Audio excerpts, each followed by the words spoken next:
are still very, very good. I think the only criticism, quotations mark, that you could have is, you know, they don't always close as fast, but that is not really criticism. If you win this much, you know, you're gonna have some slow ones if you keep winning.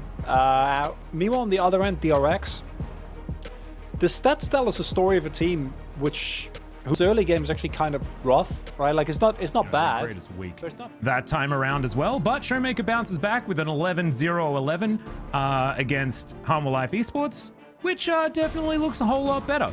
On the side of DRX, there isn't going to be any changes, as we can see. King and Pureshik, Solka, Bao, and Becca are going to be your DRX squad of unlikely comeback winners, is what I sort of call them. They just seem to steal victories. Menaced, both in terms of engage and counter-engage. This is looking like a classic Damwon composition. This is, of course, patch 11.2, so Pantheon has not yet been nuded in the jungle. He cannot play jungle anymore in live, guys. Please don't try it. It's very bad. Do not do it. I think his win rate dropped like 9%, which makes total sense considering the double, triple, quadruple nerf that he received, similar to Olaf. Yep, mega nerfed both directly and indirectly. It's just and you know, we're seeing some harvest. Will not be surprised if they go for something solid in the form of the Ord, and this is just a super straightforward composition from Damwon Kia here. Yep, about as front to back as you can get, with some dive potential with the Rel and the Pantheon. I like it. But yes, very, very standard, whereas on the side of DRX, they have a Mundo, so we can't say it's standard because that hasn't been played yet. As there is one game, of course, but Pureshik unfortunately wasn't able to pick up the victory. So let's see whether he's going to be better this time around. I love the volley bear though, Chronicler. We saw this be very successful in the LEC. Let's see what Kingen can do. Rotation and the triple control ward gives Damwon Kia all of the information needed. There's the crash down. Instantly, they get a flash. As immediately, Canyon gets in there with the stun. Pureshik going down very low, but he's Mundo, and he's level 7. Canyon does lock down the Rift Herald, but this is going to be a fight in favor of DRX as far as the man advantage, as Canyon flashes towards Solka. Can he get in range of a stun? The answer is going to be no, as he turns it onto Pureshik, and Solka takes the Lantern Ride to get himself to safety. Great Hook is going to come in, and Showmaker is going to have to flash to get himself out. He goes down very low. Khan just has no damage, and Kingen just walking this one out. Canyon also off to the side, and Damwon Kia are getting trolled by DRX, who are just kiting them relentlessly. Beryl now finds his way back into the fight, and yes, Damwon Kia managed to get themselves the Eye of the Herald, and Kingen should be going down here. Yes, he does. So I guess the trade in the end is going to work out for Damwon Kia, but still, that was chaos. That was such a troll fight. It felt so chaotic. And this is like, I feel like, oh, back, okay, now it's starting to become bad. Okay, never mind, not close to death, but not actually die. And I think that they played a skirmish mechanically very, very well. This is a really big risk, but it's kind of saved by Becca, who both dodges the engage and then saves Pureshik's life. However, the fact that they actually hard commit here initially kind of surprised me, considering the fact that the mana bars are kind of low, right? Solka already used this combo, and then being that far up as Syndra is not the greatest place to be. Also funneling into a choke point against the Victor is always a really big risk. And then you have Kingen and Becca, who just fight for what feels like a full minute with really low health bar. And this is where the combination of Grasp, like that skirmishing power of the Volley Bear with the continuous health that you get from finding enemies, and then this, it's just like, it's just perfect. It's so troll. And it doesn't actually get them a lead, right? Available. But not quite there just yet. Good Hook is going to land there on the Beryl. He crashes down away from the fight. Gravity Field boxes down.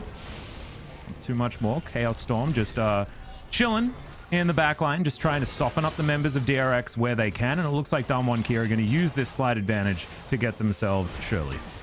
Kingen also not able to really keep Khan out of the lane and keep the priority there, of course. The problem there is that not the flash, by the way, guys, because he needed to use it right now. But now Beryl dives in with the Magnet Storm. The Ram is going to follow up as well. It's just used for a knock-up onto the Thresh. They eliminate both supports on both sides as there's Kingen diving on forward with the ultimate. But it's going to be the disengage out from Damwon Kia. And so they get themselves the Drake, they get themselves out, and they grab a kill trade between themselves and DRX. So I guess you're trading up if you're Damwon Kia. Yeah, this is, even though it looks good, it's definitely a win for Damonkia, as you say, because in an even situation, they're the victors. They definitely go for force of nature as well. Oh, Showmaker.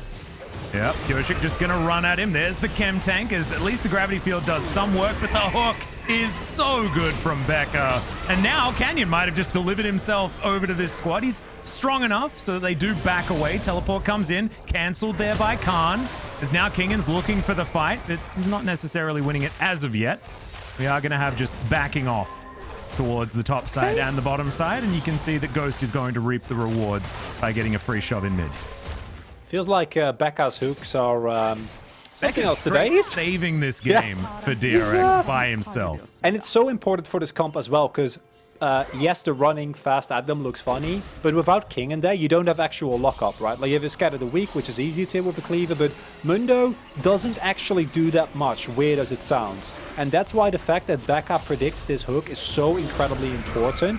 Because if he doesn't hit this, and this was actually a full-on predict, right? Like, Sorka can't get into the right place. Here, again, the value of having that Lantern. Mundo can get taken out if it's necessary. But not does have the level advantage, but Canyon has the smite button as once again Beryl goes in. Khan found the flank, but Becker's going to interrupt the ram. Beryl might need to get out of there as Pyosic's very low, but that's exactly how he wants it. Ghost, killer instincts in. You ain't killing this Mundo. He goes where he wants to. And that is going to be Pyosik flashing out of the way. They knew the Grand Starfall was coming in, and now an attempted re-engage. There's the ulti from King, and they take down Becca, but it's traded. Showmaker does go down, but Bao in the backline is going to get eliminated, and Ghost is free hitting. He can do what he wants this fight as well, as Damonkia do win out in the end.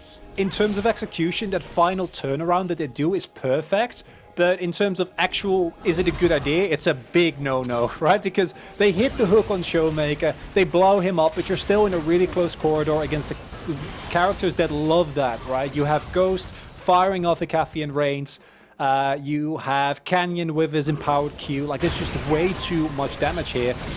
And it started off okay, it looked like the kind of chaotic teamfight that DRX kind of want, but in the end it's not enough. Damonkia just something else, man. Canyon stealing it with like a level. Pyosik and Canyon 1 and 2, but Canyon just a little bit better at it. Hook is going to land once again because of course Becker is just a beast.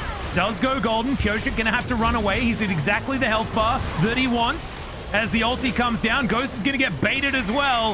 I think we all knew what was going to happen there. King and not going to be so lucky though, as the double kill does come through in the end. Pyosik is just the biggest troll, and like it doesn't matter for the team fight, right? Like they try to go for the pick, and you need to at that point in time. DRX are in a position where they know in a straight up front to back we get outskilled, right? In terms of tools, there were so much available. They have Baron buff, and it's yet again Becca that starts that play with a really nice hook. But in the end, the item spikes are hits. Still, the gonks are coming in, and this is Infernal Soul. And DRX need to get in a position to try and stop this, as there is a brick wall, there's a Magnet Storm, they have the Infernal Soul. Ghost gets into the backline and everyone is evaporating. We mentioned the comp may have run its course, maybe the game has done exactly the same thing right now as well. Solka will be able to find the ulti onto Ghost. A fair bit of gameplay is copped, but it's a double kill to come through from the Pantheon. Pyosik is still alive, but this is the problem with Mundo. You can ignore him.